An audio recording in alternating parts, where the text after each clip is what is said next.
y de tecnología y está a cargo de la filial de Next Vision en Madrid, donde actualmente reside. Así que viniste de... Mirá, qué honor tenemos, no sabía eso, no me acordaba, pues lo voy a leer. Es ingeniero civil por la Universidad de Buenos Aires de la UBA y trabaja en el mercado tecnológico desde 1991. Roberto va a hablar sobre mitos y verdades de la ciberseguridad en tiempos de transformación digital. Un gusto, Roberto, que estés con nosotros, te doy la palabra. Bueno, gracias, Gabriela. Bueno, me voy a bajar, estoy un poco más cómodo. Esperamos que la gente se pueda acomodar. Y comenzamos. Bueno, buenas tardes. Cuando me ofrecieron dar esta charla, me pregunté a quiénes me iba a dirigir. Si a las empresas que ya atacaron o las que pronto van a atacar los cibercriminales. Pregunta, ¿cómo vamos a hacer? Perdón, antes de hacer preguntas, necesito al puntero, ¿sí? Que con ansiedad me olvidé. Gracias. ¿Verdad?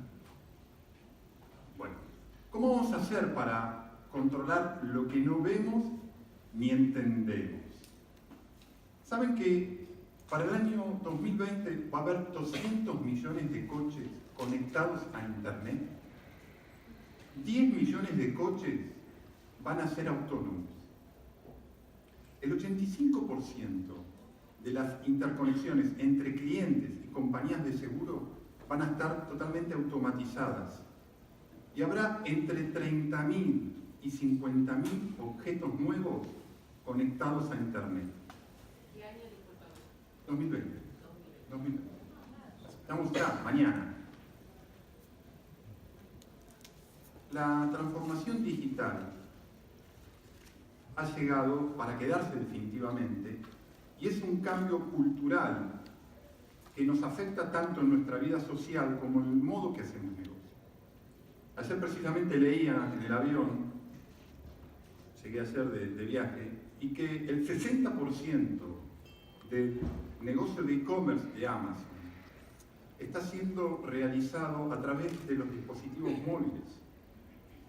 Eso es transformación digital. Transformación digital es que hoy tenemos computadoras sobre ruedas. Esos coches autónomos van a ser computadoras sobre ruedas. Y el modo en que vamos a asegurar un accidente va a ser diferente. La pregunta que nos tenemos que hacer es, ¿a quién vamos a asegurar? ¿Al fabricante? ¿Al propietario del coche o al coche en sí mismo? Son estas las preguntas que de alguna manera van a empezar a rehacerse en esta transformación digital. Y con una cantidad de objetos nuevos que no teníamos en el pasado, en nuestra relación con el mundo. Pregunta, ¿cómo vamos a hacer para controlar semejante cantidad de objetos nuevos si no somos capaces de controlar los existentes? Si el cibercrimen fuera un país, ¿saben que tendría el tamaño de la República Argentina? Factura 600.000 millones de dólares al año y tiene un crecimiento anual del 30%. Esto significa que pronto va a ser la economía más próspera del planeta. Y obviamente nos está causando un daño irreparable. Perdón. Necesidad, sigo diciendo. Un daño, les decía, irreparable. Y si no, que lo cuente Yahoo, que perdió los datos de 3.000 millones de correos electrónicos. Eso le significó a Yahoo la pérdida de 350 millones de dólares en su valoración en la venta a Verizon. Equifax perdió 143 millones de datos de clientes. Y esto implicó, además de una pérdida en la reputación de la compañía, que despidan al CEO de la misma. Ya estamos hablando de pérdidas de cientos de millones de dólares, de cientos o miles de millones de registros, y que el management de las compañías está siendo directamente afectado por el cibercrimen. nosotros, durante esta charla, vamos a tratar de entender cómo afrontar este problema. Problema, como quiero de alguna manera ejemplificar en este video que ha hecho HP.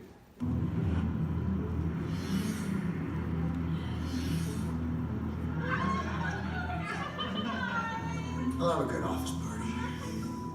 Everyone looks so happy. Happy birthday! Especially Janice. Thought everybody would forget her birthday. Not me.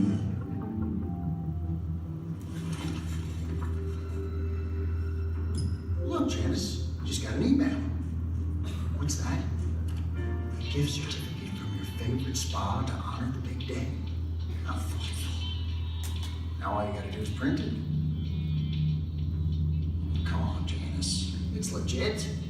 You just gotta print it out. Come on. We all know you love a good foot rub. That's it. I have access to every computer on the network. How, you ask? None of the printers here automatically monitor for threats, so that gift certificate I just sent Janice to print was actually hiding my malware in the print stream, bypassing the company's security.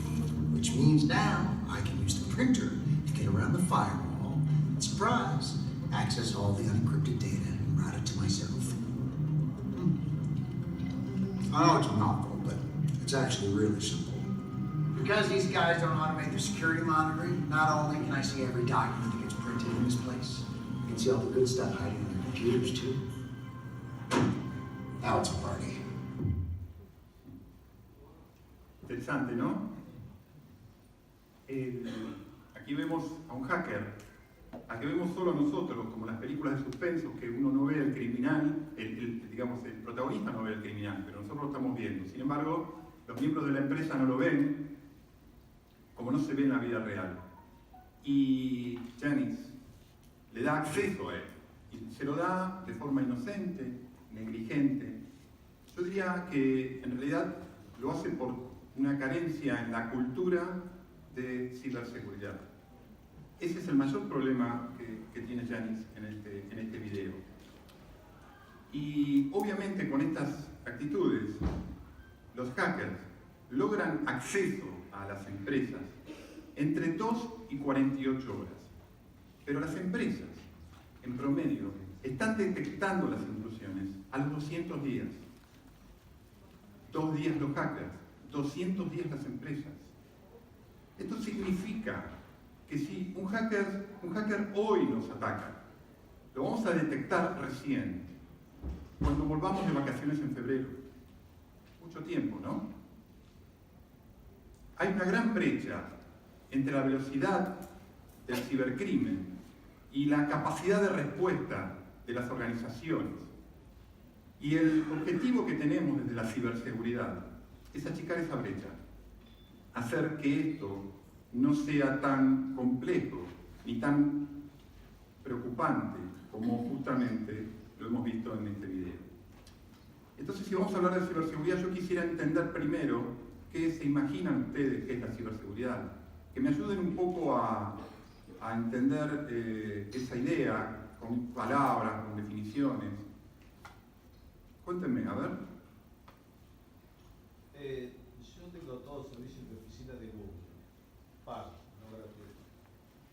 Google me dice que todos los datos de mis clientes están muy bien protegidos en distintos lugares del nodo en el mundo. ¿Eso es seguro? Bueno, eso ya es una conversación en sí misma, pero se supone que ellos tienen estrategias de ciberseguridad. De cualquier manera, si no te molesta, podemos charlarlo más hacia el final de la presentación y vamos a ir tratando de responder este tipo de inquietudes, ¿sí? Pero seguramente Google se preocupa por proteger los servidores. Lo que pasa es que vos vas a tener que añadir tu propia seguridad porque los datos te pertenecen a vos, no a Google.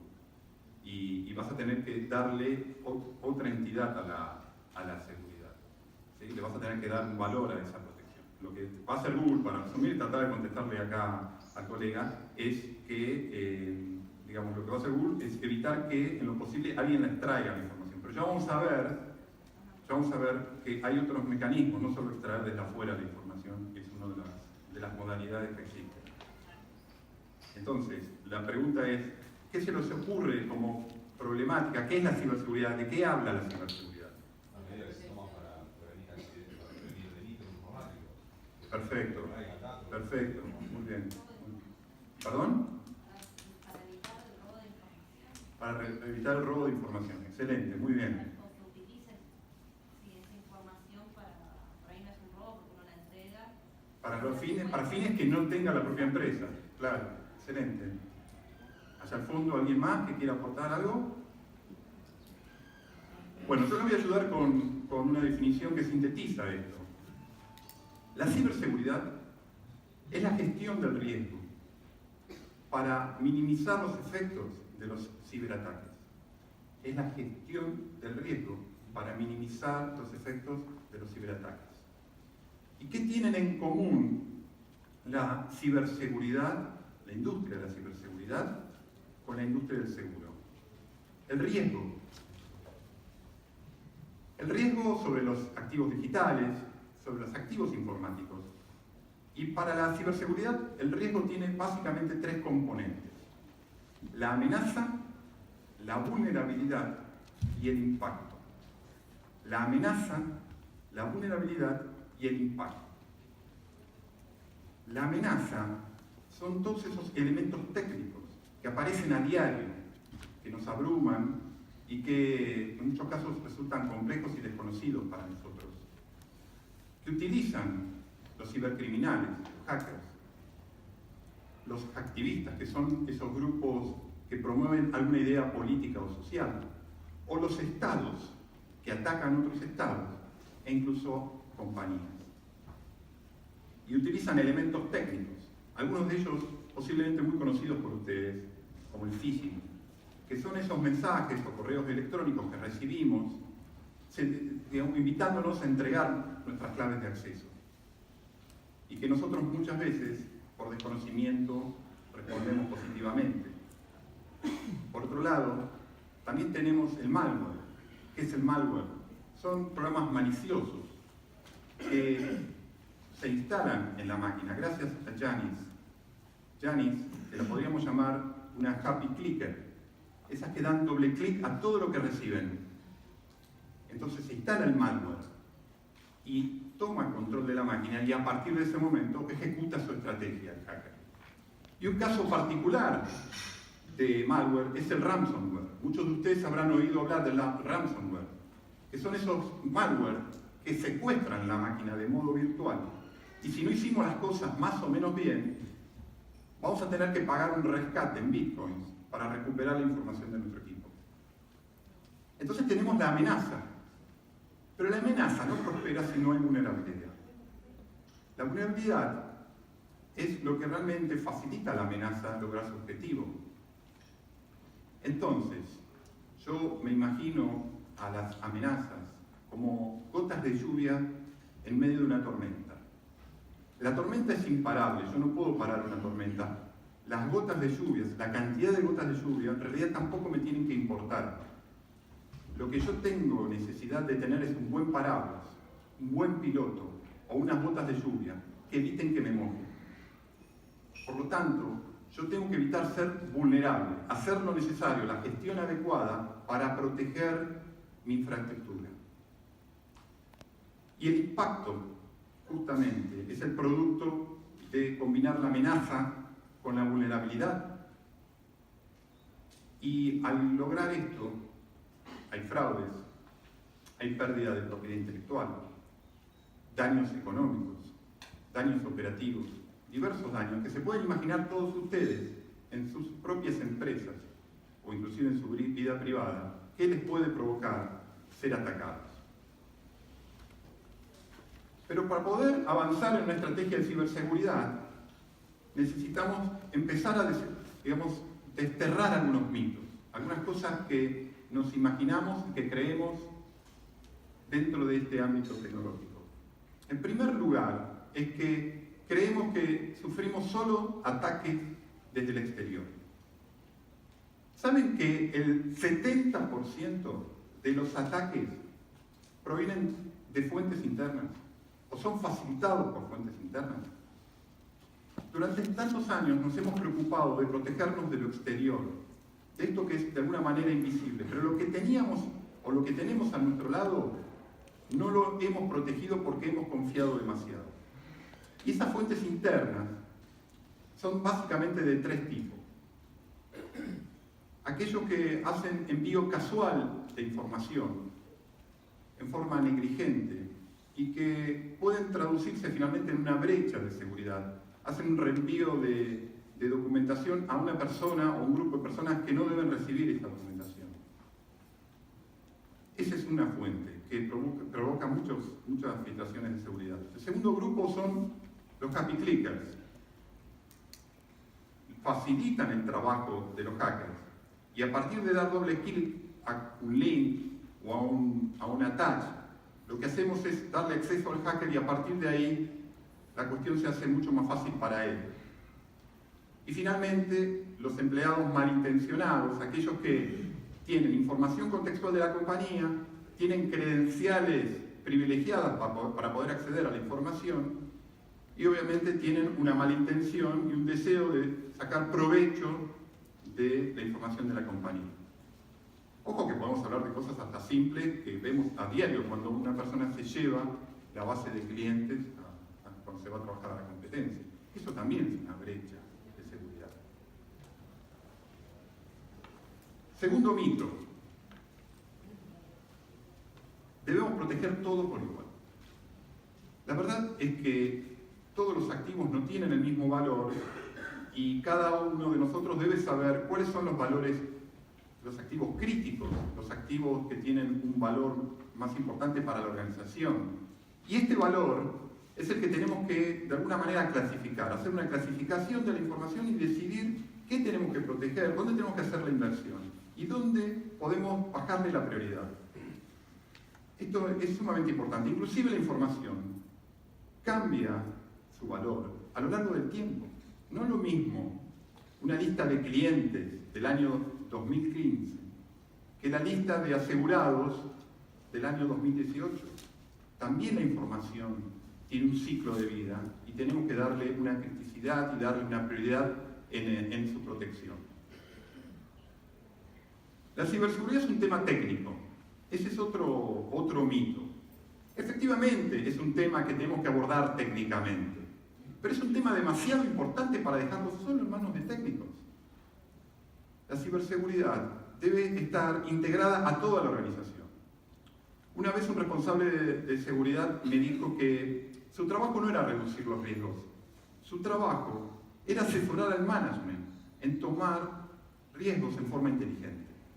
Ese es el trabajo de la ciberseguridad, ayudar a la organización a asumir riesgos en forma inteligente.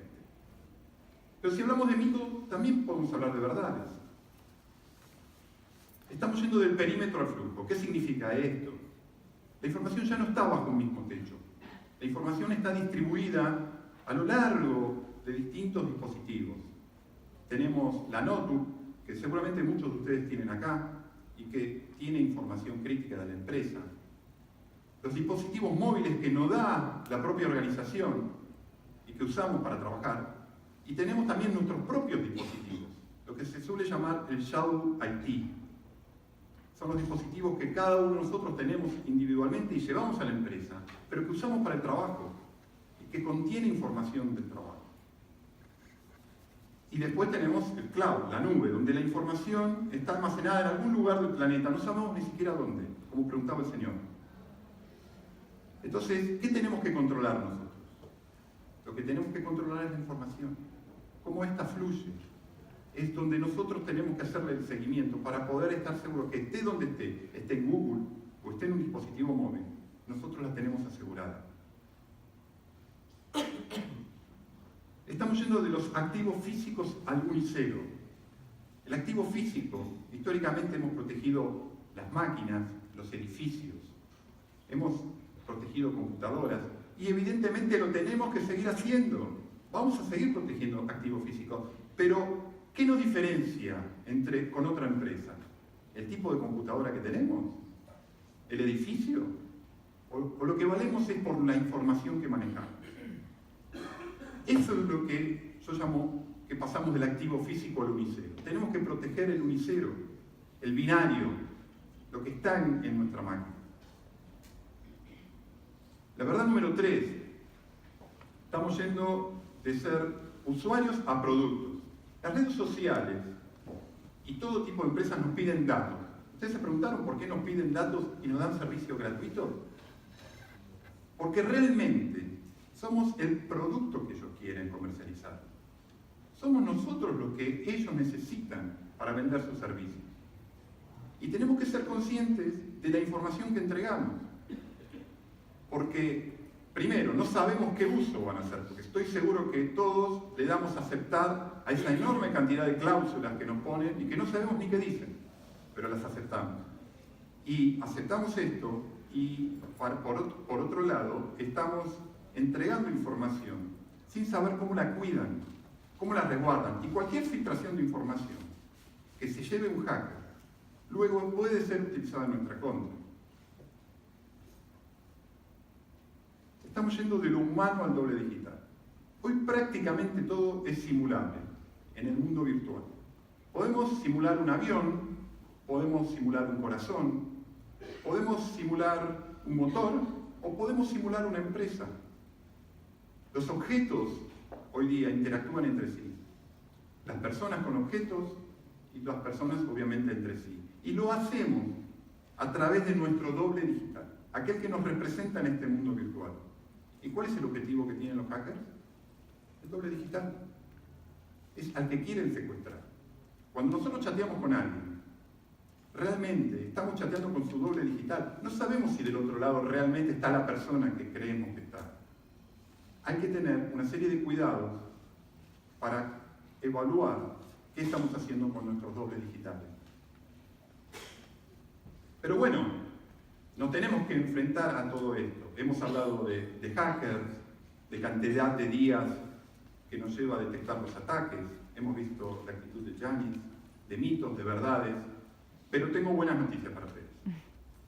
El 97% de los ataques, ¿saben?, son controlables con las herramientas estándar que tenemos. No se requiere algo tan sofisticado para controlar los ataques.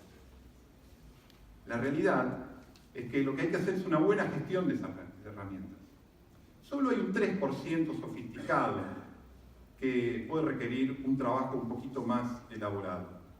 Pero si nosotros estamos tranquilos que el 97% de los ataques son controlables, yo me quedaría bastante tranquilo.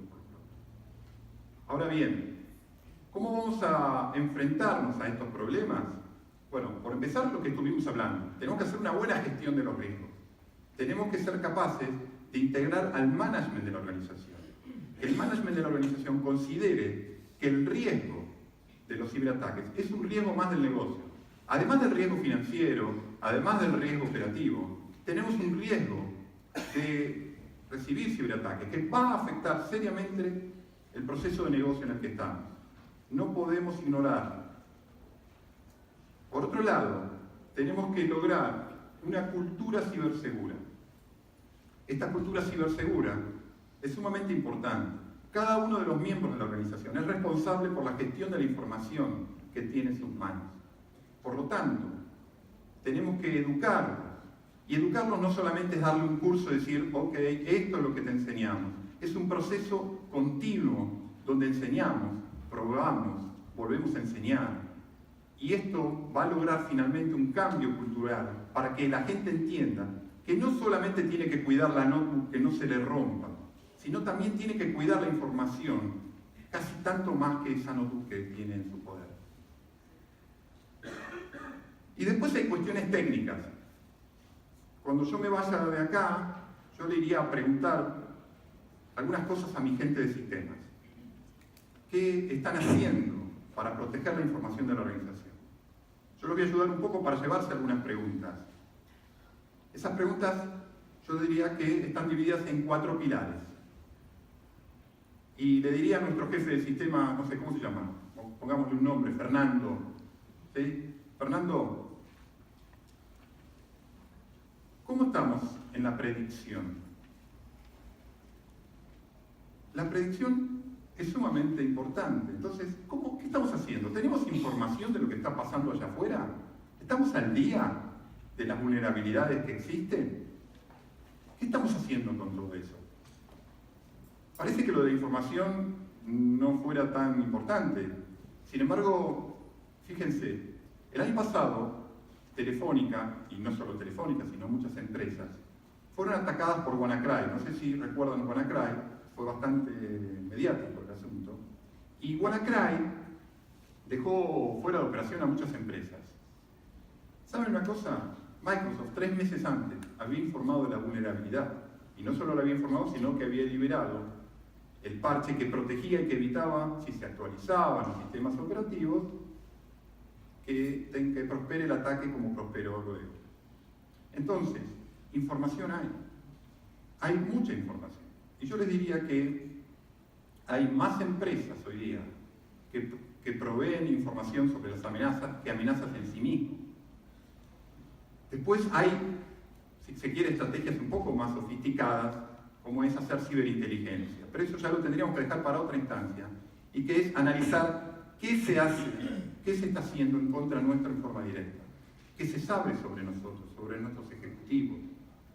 Por lo tanto, tenemos con esto, sin embargo, cubierto un gran porcentaje de la problemática, y la información es clara. Pero después le preguntaría a Fernando, ¿qué estamos haciendo para la prevención? ¿Nos estamos realmente capacitando? Porque una clave para la prevención es saber cómo manejar la información. Entonces, ¿estamos capacitando a nuestra gente? ¿Estamos haciendo una buena gestión de la información que tenemos y actualizando nuestras herramientas, actualizando nuestra plataforma de vulnerabilidades para evitar que justamente cuando un hacker... A ver, yo les digo una cosa. Los hackers, en general, tratan de atacar en forma masiva. Y cuando encuentran una oportunidad avanzan. Son pocos los casos de ataques dirigidos. Existen, pero son pocos. Lo que realmente hacen los hackers es buscar la oportunidad. Es como el carterista. Entonces, si nosotros hacemos el trabajo del hacker difícil, el hacker va a buscar un nuevo objetivo. Porque si algo no quiere perder el hacker, es la anonimidad y la inmunidad.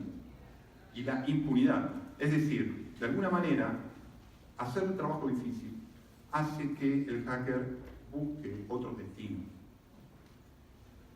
Y nuevamente hablaría con Fernando acerca de la detección. ¿Estamos preparados para detectar los eventos de seguridad?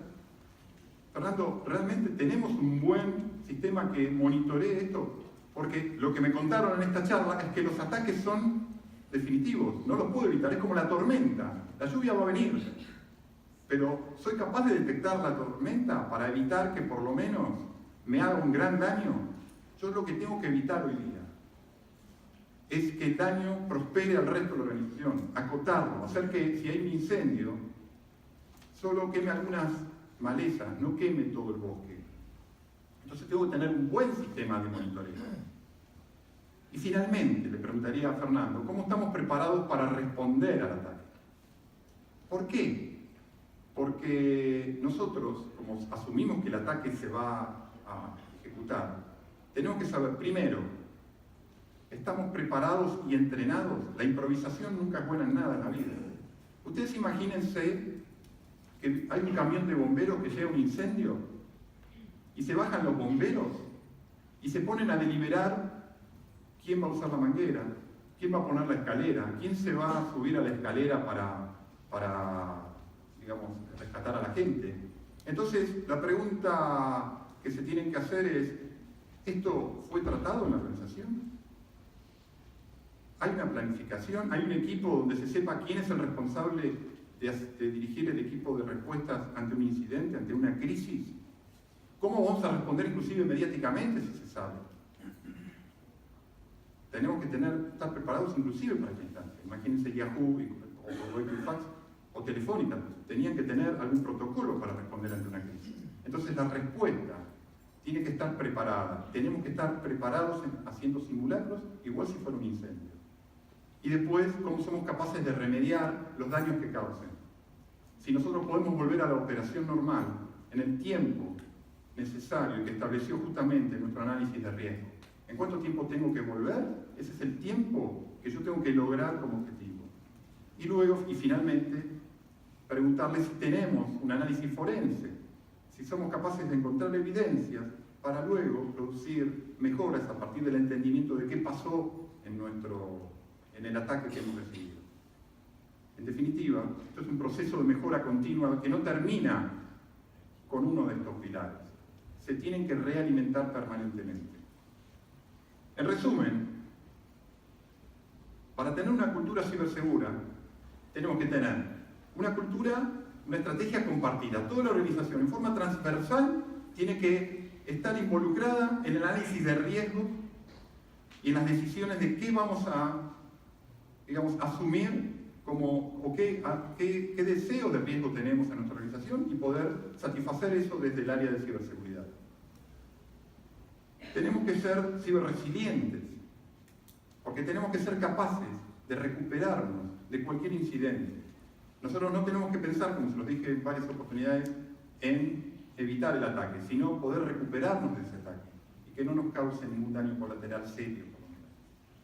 Y tiene que ser continua, porque no se puede sacar una foto y volver a sacar una foto un año después. Esto tiene que ser continuo, permanente. Y tenemos que hacer mucho hincapié en proteger la privacidad, porque es algo que el mercado hoy lo está pidiendo. El mercado pide que cuidemos la privacidad de nuestros empleados, de los accionistas, de nuestros clientes o proveedores. Y por supuesto, la información nuestra, estratégica. Debemos cuidar toda esa información de modo estratégico y en forma continua. De hecho, en Europa se está multando mucho este tipo de situaciones. De hecho, hay regulaciones bastante fuertes hoy día, como GDPR, que están actuando en contra de las empresas que no cuidan la privacidad. Para cerrar, entonces, la transformación digital ha llegado para quedarse y la cultura cibersegura tiene que ser parte de esta transformación digital. Muchas gracias.